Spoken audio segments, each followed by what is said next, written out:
Man called Ove. Chapter 14. A man who was Ove and a woman on a train.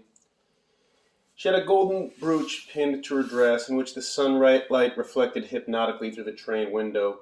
It was 6:30 in the morning. Ove had just clocked off his shift and was actually supposed to be taking the train home the other way.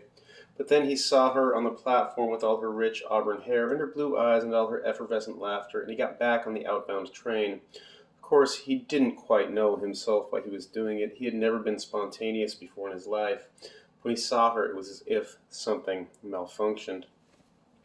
He convinced one of the conductors to lend him his spare pair of trousers and shirt so he didn't have to look like a train cleaner, and then Ove went to sit by Sonia, the single best decision he would ever make. He didn't know what he was going to say, but he had hardly had time to sink into the seat before she turned to him cheerfully, smiled warmly, and said, "Hello." And he found he was able to say hello back to her without any significant complications. And when she saw that he was looking at the pile of books she had in her lap, she tilted them slightly so he could read their titles. Ove understood only about half the words. "You like reading?" she asked him brightly. Ove shook his head with some insecurity, but it didn't seem to concern her very much. She just smiled, said that she loved books more than anything, and started telling him excitedly what each of the ones in her lap was about. And Ove realized that he wanted to hear her talking about the things she loved for the rest of his life. He'd never heard anything quite as amazing as that voice. She talked as if she were continuously on the verge of breaking into giggles. And when she giggled, she sounded the way Ove imagined champagne bubbles would have sounded if they were capable of laughter.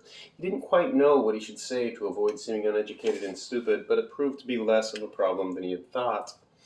She liked talking, and Ove liked keeping quiet. Retrospectively, Ove assumed that was what people meant when they said that people were compatible.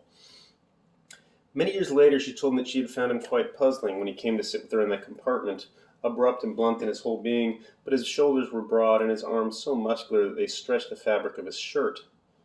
And he had kind eyes. He listened when she talked, and she liked making him smile. Anyway, the journey to school was so boring that it was pleasant just to have some company.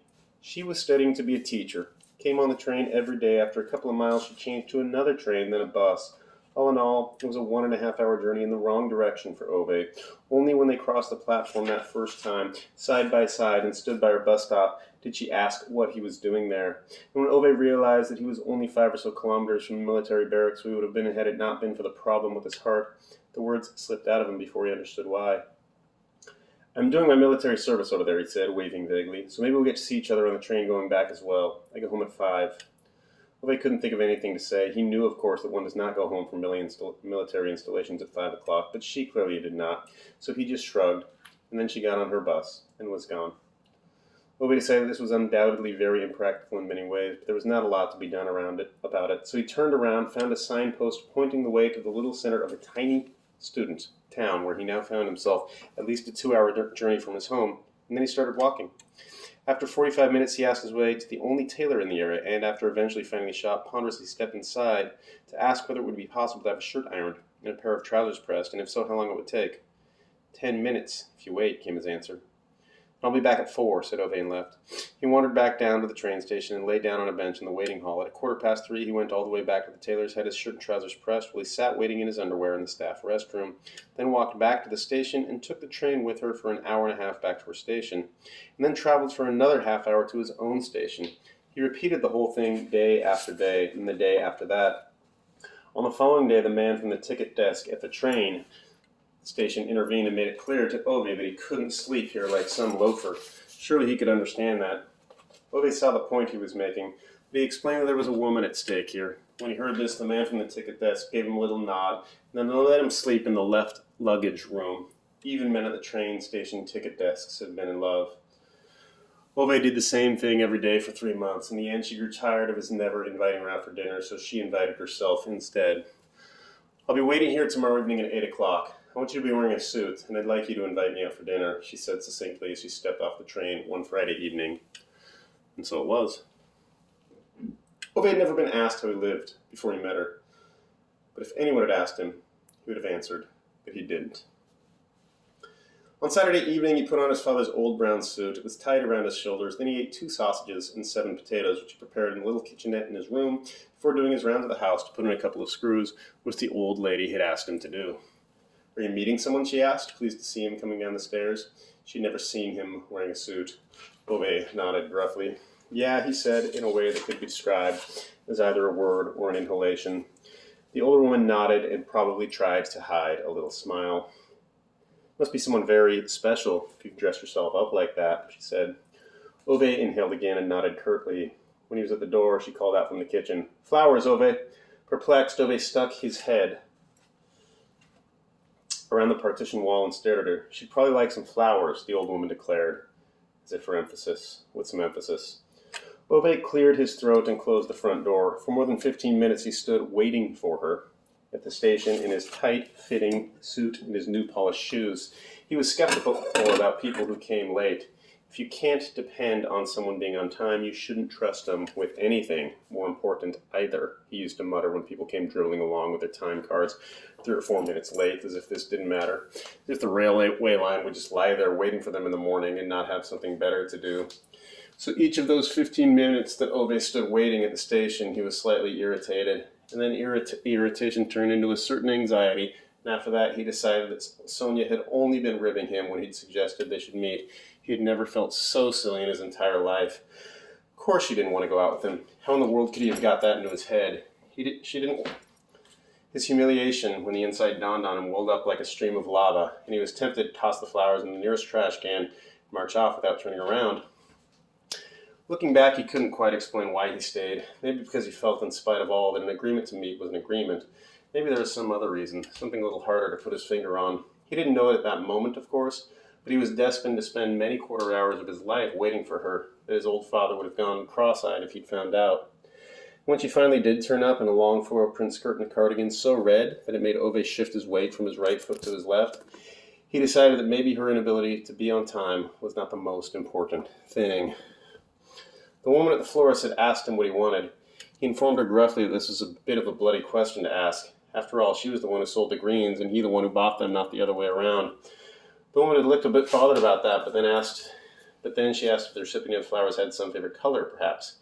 Pink, Ove had said with great certainty, although he did not know. Now she stood outside the station with his flowers pressed happily to her breast and that red cardigan of hers making the rest of the world look as if it were made in grayscale. They're absolutely beautiful, she said, smiling in that candid way that made Ove stare down at the ground and kick at the gravel.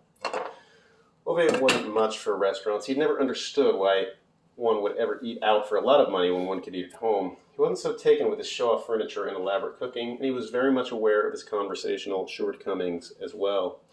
Whatever the case, he had eaten in advance. We could afford to let her order whatever she wanted from the menu, while opting for the cheapest dish for himself, and at least if she asked him something, he wouldn't have his mouth full of food. To him, it seemed a good plan. While she was ordering, the waiter smiled ingratiatingly. Ove knew all too well what both he and the other diners in the restaurant had thought when they came in. She was too good for Ove, that's what they thought, and Ove felt very silly about that, mostly because he entirely agreed with their opinion. She told him with great animation about her studies, about books she'd read or films she'd seen, and when he looked at Ove, she made him feel for the first time that he was the only man in the world. And Ove had enough integrity to realize that this wasn't right, that he couldn't sit here lying any longer. So he cleared his throat, collected his faculties, and told her the whole truth, that he wasn't doing his military service at all. And in fact, he was just a simple cleaner on the trains who had a defective heart and who had lied for no other reason than that he enjoyed riding with her on the train so very much.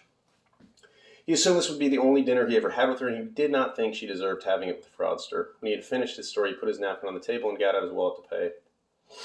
"I'm sorry," he mumbled, shamefaced, and kicked his chair leg a little before adding in such a low voice that it could hardly even be heard. "I just wanted to know what it felt to be someone you look at." As he was getting up, she reached across the table and put her hand on his. "I've never heard you say so many words before," she smiled. He mumbled something about how this didn't change the facts. He was a liar. When she asked him to sit down again, he obliged her and sank back into his chair. She wasn't angry, the way he thought she'd be. She started laughing. In the end, she said it hadn't actually been so difficult working out that he wasn't doing his military service because he never wore a uniform. Anyway, everyone knows soldiers don't go home at 5 o'clock on weekdays. Ove had hardly been as discreet as a Russian spy, she added. She'd come to the conclusion that he had his reasons for it, and she liked the way he listened to her and made her laugh. And that, she said, had been more than enough for her. Then she asked him what he really wanted to do with his life. If he could choose anything he wanted, and he answered without even thinking about it that he wanted to build houses, construct them, draw the plans, calculate the best way to make them stand where they stood. And then she didn't start laughing as he thought she would. She got angry. "Why don't you do it then?" she demanded. Ove did not have a particularly good answer to that one. On the following Monday, she came to his house with brochures for a correspondence course leading to an engineering qualification. The old landlady was quite overwhelmed when she looked at the beautiful young woman and walking up the stairs with self-confident steps. Later, she tapped Ove's back and whispered that those flowers were probably a very good investment. Ove couldn't help but agreed. When he came up to her room, she was sitting on his bed. Ove stood sulkily in the doorway with his hands in his pockets. She looked at him and laughed. "Are we an item now?" she asked. "Well, yes," he replied hesitantly. "I suppose it could be that way." And then it was that way. She handed him the brochures. It was a 2-year course, and it proved that all the time Ove had spent learning about house building had not, after all, been wasted as he'd once believed. Maybe he did not have much of a head for studying in a conventional sense, but he understood numbers, and he understood houses. That got him far. He took the examination job after 6 months, then another and another. Then he got a job at the housing office and stayed there for more than a third of a century. Worked hard, was never ill, paid his mortgage, paid taxes, did his duty. Bought a little 2-story row house in a recently constructed development in the forest. She wanted to get married, so Ove proposed. She wanted children, which was fine with him, said Ove. And their understanding was that children should live in row housing developments among other children. Less than 40 years later, there was no forest around the house anymore, just other houses. And one day she was lying there in a hospital and holding his hand and telling him not to worry. Everything was going to be all right. Easy for her to say, thought Ove, his breast pulsating with anger and sorrow, but she just whispered, "Everything will be fine, darling Ove," and leaned her arm against his arm, and then gently pushed her index finger into the palm of his hand, and then closed her eyes and died. Ove stayed there with her hand in his for several hours until the hospital staff entered the room with warm voices and careful movements, explaining they had to take her body away. Ove rose from his chair, nodded, and went to the undertaker's to take care of the paperwork. On Sunday she was buried. On Monday he went to work. But if anyone had asked, he would have told them that he never lived before he met her, and not after either.